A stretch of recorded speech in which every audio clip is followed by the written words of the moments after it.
আসসালামু আলাইকুম। সবাই কেমন আছেন? আশা করি সবাই ভালো আছেন। আজকে আমরা যে বিষয়টি নিয়ে কথা বলবো সেটা হচ্ছে ভেরিয়েবল।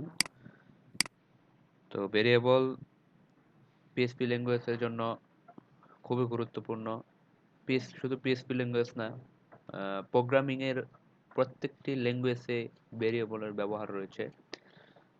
তো আপনি ভেরিয়েবল সকল ল্যাঙ্গুয়েজে প্রায় সেম, হয়তো কিছুটা চেঞ্জ। তো আমরা গত পর্বে ছিলাম লোকাল হোস্ট টেস্ট। আমাদের শো করেছিল কি হ্যালো ওয়ার্ল্ড, আমরা কোডে চলে যাচ্ছি। আমাদের কোডটা ছিল এরকম। তো আমরা আজকে যে বিষয় নিয়ে কথা বলবো সেটা হচ্ছে ভেরিয়েবল। যেমন আমরা স্টার্ট করব পিএসপি। আমরা হ্যালো ওয়ার্ল্ডটা কিভাবে দেখেছিলাম এইভাবে, যে ইকো হ্যালো ওয়ার্ল্ড, ওয়ার্ল্ড, তাই তো আমাদের তো এটাই আউটপুট ছিল। আচ্ছা, তো আমরা যে ভেরিয়েবল সিস্টেমটা দেখব সেটা আমরা এইভাবে হ্যালো ওয়ার্ডটা এইভাবে লিখবো না। যেমন আমরা ধরেন ভেরিয়েবল অর্থাৎ পিএইচপি তে কি সাইন দিয়ে ইউজ করতে হয় ভেরিয়েবল, ডলার সাইন। তো আমরা এখানে দেবো নেম। এটা কি? এটা হচ্ছে একটা অবজেক্ট, দেখেন। তারপর হচ্ছে নাম, my name is Delwar, L O W R, Delwar. তো অবশ্যই একটা লাইন শেষ করার আগে এটা ইউজ করবেন, কারণ এখন দেখেন কি আসে, সেম আসছে। কিন্তু আমি যদি এই ওয়ার্ডগুলো না লিখে হ্যালো ওয়ার্ডটা শো করেছে, যদি আমি এই ভেরিয়েবলটা এখানে দিয়ে দেই, ভেরিয়েবল দিলে কিন্তু আমাদের কোটেশন লাগতেছে না, কারণ কোটেশন তো হচ্ছে আমাদের স্ট্রিং ব্যবহার করা। দেখেন আমাদের কি আসছে, মাই নেম ইজ দেলোয়ার। কি বুঝতে পারছেন? আমি একটু জুম করে দিচ্ছি, মাই নেম ইজ দেলোয়ার। তো আর ভেরিয়েবল লেখার ক্ষেত্রে আপনাদের একটা বিষয় মাথায় রাখতে হবে, কোনো সময় ভেরিয়েবলের শুরুতে ক্যাপিটাল লেটার ইউজ করবেন না, ঠিক আছে?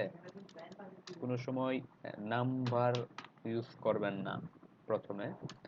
আপনি নাম্বার পরবর্তীতে ইউজ করতে পারেন, বাট নাম্বার ইউজটা না করাই বেটার। তারপর হচ্ছে আপনি যখন এরকম লিখবেন, যেমন last name, name, last name, যদি একটা ভেরিয়েবল এভাবে আপনি ডিক্লেয়ার করতে চান, তো আপনি এভাবে করবেন না, কারণ আপনি চাচ্ছেন যে কি লাস্ট নেম এরকম থাক। কিন্তু এরকম আসলে পিএইচপি তে হয় না। এটাকে অবশ্যই এই চিহ্ন ইউজ করতে হবে। সবসময় এই চিহ্ন ইউজ করবেন, কোনো সময় এই চিহ্ন ইউজ করবেন না। অর্থাৎ ভেরিয়েবল ডিক্লেয়ার করার সময় এই জন্য ইউজ করবেন। তো আমরা কেন ভেরিয়েবল ইউজ করি? ভেরিয়েবলটা ইউজ করি মূলত হচ্ছে যে অনেকগুলো ডাটা যাতে আমরা একটা নাম দিয়ে ডিক্লেয়ার করতে পারি। অর্থাৎ একটা নাম দিয়ে সবগুলো ডাটা যাতে একসাথে আউটপুট দেখাতে পারি। যেমন আমি যদি এখানে মাই নেম ইজ দেলোয়ার লিখলাম, দেখলাম যে I am A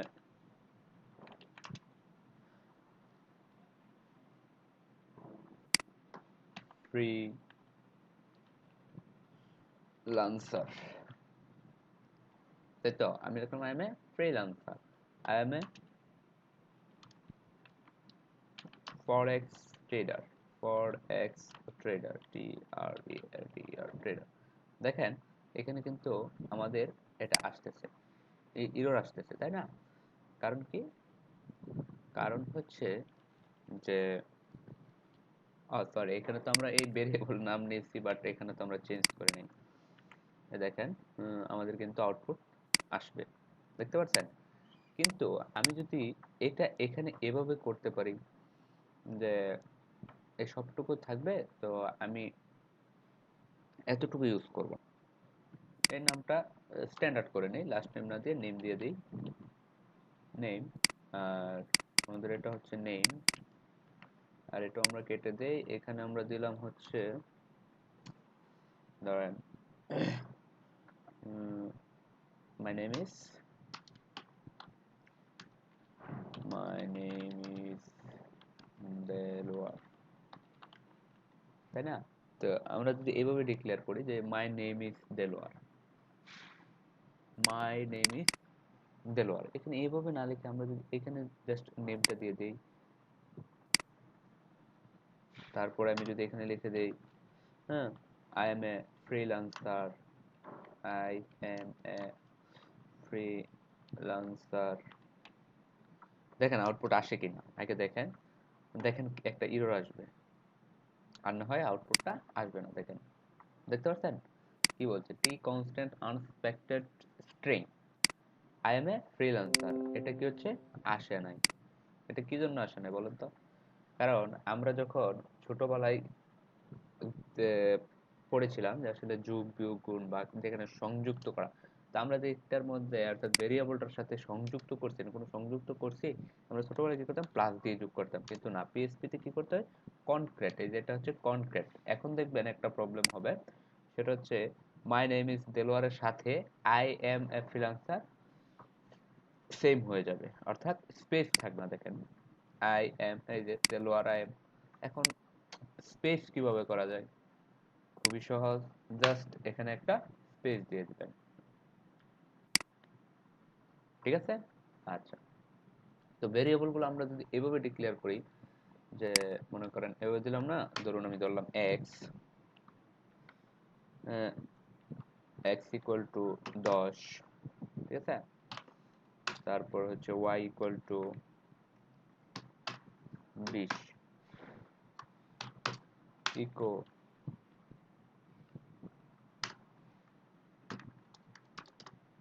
dollar X, দেখেন মান কি আসবে, মান আসবে কত, 10, তাই না? তো আমরা যদি এই দুটাকে একসাথে করতে যাই, তাহলে আমরা কি এভাবে লিখবো, কনক্রেট ওয়াই, তাহলে তো আসলে এটার, হ্যাঁ এটা একত্রে হবে, বাট কি হচ্ছে, আমাদের যে যোগ করতে চাচ্ছি সেটা হচ্ছে না, দুটো একসাথে আসতেছে 10 যোগ 20, কিন্তু আমরা যদি দুটো ভেরিয়েবলকে এভাবে নিয়ে নেই যে প্লাস, অর্থাৎ যোগ হয়ে যাবে 10 আর যোগ 20 30, বুঝতে পারছেন?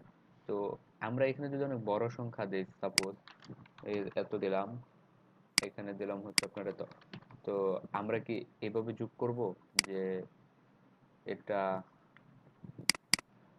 যোগ, হুম, এটা, তাই আমাদের এইভাবে যোগ করলে আসলে একটু অন্যরকম হয়ে গেল না, যে আসলে সংখ্যা ভুল হয়ে যেতে পারে বা অনেকগুলো সংখ্যা, মানে একটা আসলে স্ট্যান্ডার্ড দেখা যাচ্ছে না।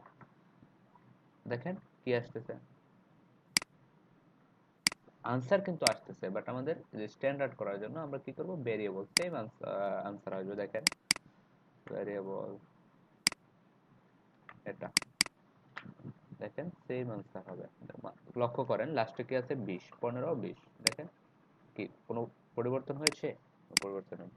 অর্থাৎ আমাদের ভেরিয়েবলটা আসলে এই জন্য ইউজ করা হয়, যাতে অনেকগুলা সংখ্যাকে আমরা একটা নাম ডিক্লেয়ার করে আমরা সেটা ইউজ করতে পারি। অর্থাৎ অনেক সময় এখানে আমাদের অনেকগুলা ভেরিয়েবল লিখতে হতে পারে, যেমন এইভাবে লিখতে হতে পারে, ঠিক আছে, কমা থাকতে পারে, এখানে আরো ভেরিয়েবল লিখতে পারে, তো এই জন্য আমরা হচ্ছে আলাদা আলাদা ইউজ করে নিই, অর্থাৎ একটা নাম ডিক্লেয়ার করে নিই।